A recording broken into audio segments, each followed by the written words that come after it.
Keduanya pun saling berjabat tangan, dan ada sebersit rasa kekaguman di hati keduanya, tanpa mereka sadari.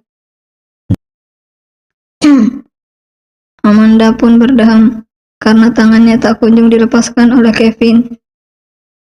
Kevin pun lantas mengerjapkan kedua matanya beberapa kali, lalu melepaskan tangan perempuan cantik itu. Maaf. Dengan gugup Kevin berucap. Ya sudah, saya pergi dulu. Pamit Kevin. Baik, Mas. Kevin pun lantas melanjutkan langkahnya menuju ke ruangan Pak Rahmat. Di sepanjang langkah kakinya, bayangan wajah cantik itu terus berkelabatan di pelupuk matanya. Hingga tanpa sadar, kedua sudut bibir Kevin tertarik ke atas, hingga menciptakan suatu lengkungan sebuah senyuman. Senyuman yang sudah begitu lama sekali tak terlihat pada bibir lelaki itu. Kevin pun lantas memukul-mukul pelan kepalanya saat ia merasa dirinya sedang baik-baik saja. Ingat Kevin, Nora saja belum kamu ceraikan. Masa kamu sudah memikirkan perempuan lain? Gerutu Kevin dengan derap langkah yang semakin dipercepat. Ya, Kevin pun sudah bertekad untuk menceraikan Nora. Bahkan niat itu timbul sebelum bertemu dengan seorang gadis bernama Amanda. Tak sulit bagi Kevin untuk menceraikan istrinya itu, sebab mereka pun hanya sebatas nikah siri. Kevin mengusap wajahnya saat langkahnya sudah terhenti tepat di depan pintu ruangan Pak Rahmat. Diketuknya pintu beberapa kali, hingga suara perintah yang memintanya untuk masuk ke dalam ruangan itu terdengar. Kevin pun lantas membuka pintu tersebut, lalu melangkah menuju ke arah meja Pak Rahmat. Duduklah. Kevin menghenyakan tubuh di kursi berwarna hitam yang ada di hadapan atasannya itu. Ini kontrak kerja, silakan ditandatangani, ucap Pak Rahmat dengan nada berwibawa. Sebenarnya masih terbersit rasa tak percaya di hati Kevin saat dirinya berada di posisi seperti ini. Jangankan berharap, bermimpi pun ia tak berani. Asal memiliki pekerjaan yang bisa memberikan gaji saja sudah lebih dari cukup. Kevin pun lantas mengambil ballpoint yang ada di saku bajunya. Saat ingin membubuhkan tanda tangan itu, tiba-tiba Pak Rahmat bersuara. Baca saja dulu. Baik Pak, sahut Kevin menarik kembali ballpoint yang hampir saja menggoreskan tinta pada lembaran kertas tersebut. Setelah dirasa sudah cukup membaca isinya, Kevin pun lantas mulai membubuhkan tanda tangannya di atas lembaran kertas bermaterai tersebut. Terjadilah sedikit perbincangan di antara mereka sebelum akhirnya Kevin berpamitan untuk kembali ke ruangannya. Emang sialan si Nania itu. Gak nyangka aku kalau dia barbar seperti itu. Kupikir dia perempuan yang lembut. Ternyata pikiranku salah. Dia benar-benar kasar sekali, ucap Arita sembari mengelus sudut bibirnya yang masih menyisakan rasa nyeri. Diminta uang 10 juta, malah dikasih 300.000. Buat apa coba? Rutuk Arita sembari duduk dengan kaki berselonjor di atas alas yang baru saja ia beli. Arita pun lantas menyandarkan tubuhnya di tembok kontrakannya itu. Ia pun mulai berpikir dengan langkah apa yang akan ia lakukan. Sebaiknya aku segera menjual tanah itu, terus membeli rumah, dan membebaskan David dari dalam penjara. Arita berbicara dengan dirinya sendiri, sembari sertifikat ia letakkan di pangkuannya. Arita mengerjapkan kedua netranya saat bias matahari menusuk masuk ke dalam kamarnya melalui celah jendela. Arita pun mengangkat kedua tangannya ke atas, meregangkan otot-otot yang terasa kaku di tubuhnya. Bukan hanya ototnya, tapi tulang-tulang yang sudah berusia senja itu terasa begitu sakit karena tidur beralaskan kasur yang begitu tipis. Arita pun sedikit meringis saat ingin mendudukkan tubuhnya, sebab tulang-tulang itu terasa benar-benar begitu sakit.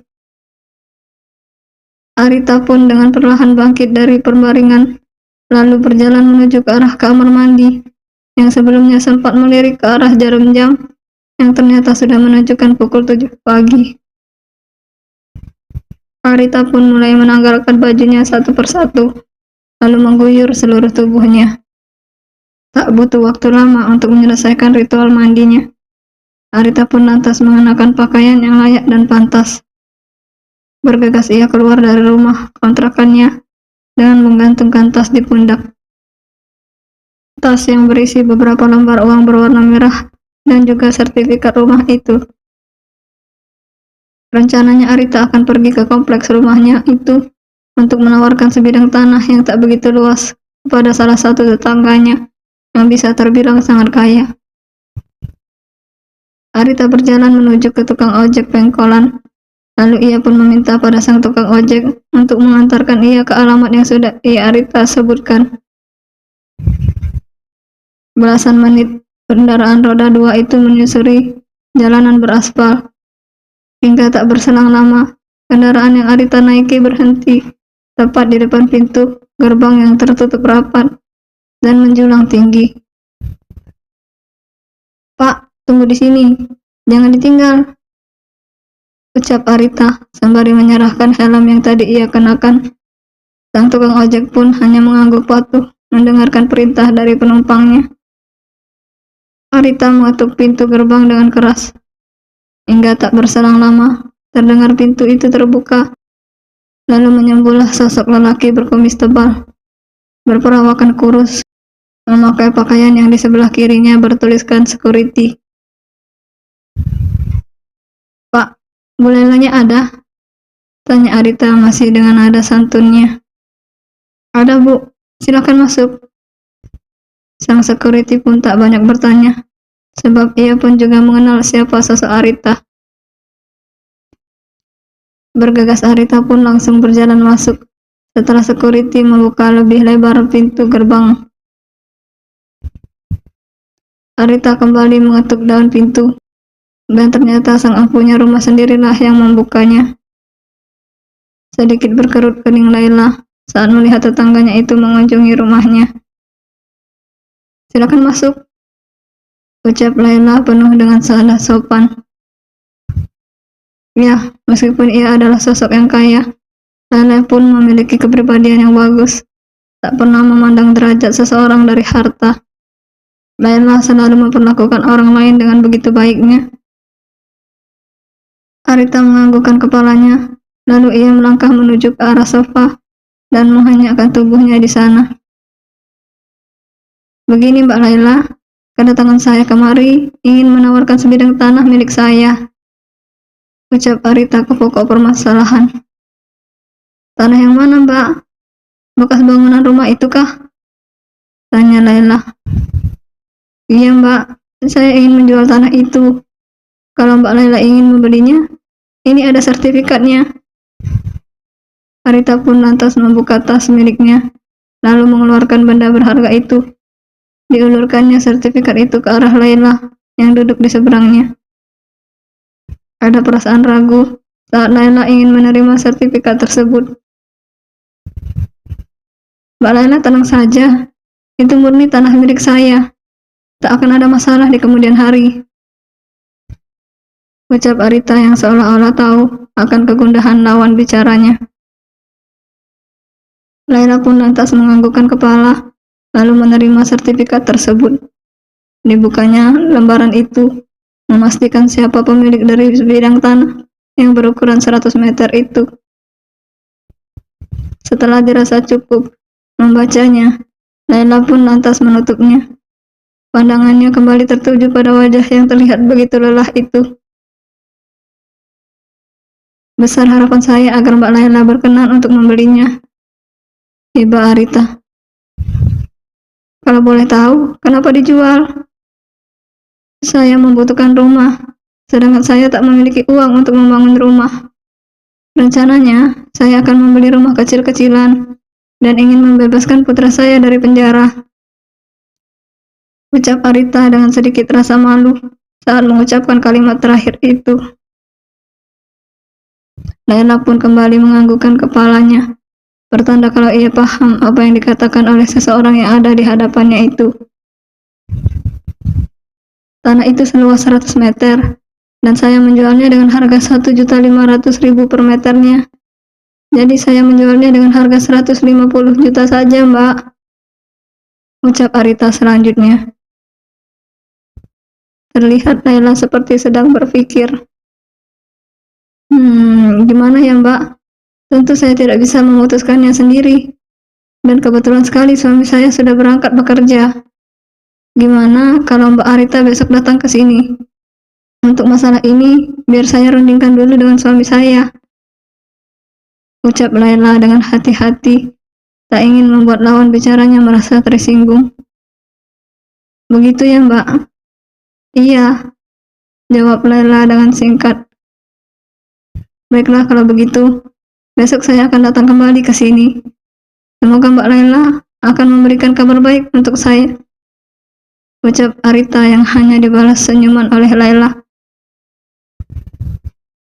Setelah sedikit berbasa-basi, Arita pun berpamitan untuk pulang dengan sedikit membawa rasa kecewa. Arita pun lantas berjalan keluar, menemui tukang ojek itu, dan memintanya untuk mengantarkan ke kantor polisi, di mana sang putra ditahan. Arita duduk di sebuah bangku plastik untuk menunggu kedatangan David. Hingga tak berselang lama, yang ditunggunya pun menampakkan batang hidungnya. Ada apa lagi, Bu? Tanya David dengan malas. Sebab ia sudah yakin jika sang ibu datang tak mungkin membawa kabar gembira. Duduklah dulu, minta sang ibu. David pun mengampaskan di kursi yang ada di hadapan sang ibu. Saat terjadi keheningan di antara mereka, hingga akhirnya Arita pun memulai pembicaraannya. Ibu sedang menjual tanah itu untuk membeli rumah dan rencananya akan membebaskan kamu, Vid, ucap Arita. Nora? Arita pun diam. Tak perlu mengeluarkan David jika Nora akan masih berada dalam penjara, ucap David dengan nada penuh penekanan di setiap katanya. Ya, secinta itulah David terhadap Nora. Vid, apa kamu belum sadar juga kalau dialah yang membuat kamu mendekam di sini? Andai dia tidak ada di antara kalian, pasti rumah tangga kalian masih langgeng dan ibu hidup bahagia, bukan belangsak seperti ini, ucap Arita yang masih saja tak mau mengakui kalau ia pun ikut andil di dalamnya. Bu, semua ini berawal dari rencana ibu, dan David minta berhenti untuk menyalahkan Nora. David mencintainya, Bu. Jika ibu ingin mengeluarkan David dari sini, maka keluarkan juga Nora dari dalam penjara. Arita pun menghembuskan napas berat. Baiklah, David, ibu juga akan mengeluarkan Nora dari penjara. Dengan nada lesu, sang ibu menjawab. Senyum terukir dengan jelas di bibir lelaki yang mulai berkumis itu. Ibu percayalah, setelah ini kita akan hidup bahagia, Bu. Meskipun dalam keadaan yang sederhana. David pun juga akan bahagia sekali, karena setelah keluar dari sini, David pasti akan menikah dan bersatu dengan Nora. David berharap kali ini ibu bisa menerima kehadiran Nora. David mohon, terima dia seperti ibu menerima kehadiran Raya. Ibu bisa kan? Baiklah, ucap Arita di bibir, walau sebenarnya di dalam hatinya menolak mentah-mentah. Sebab Nora dan Raya itu dua orang yang sangat dan jauh berbeda. Bak bumi dan langit. Begitulah perumpamaannya. Bersambung.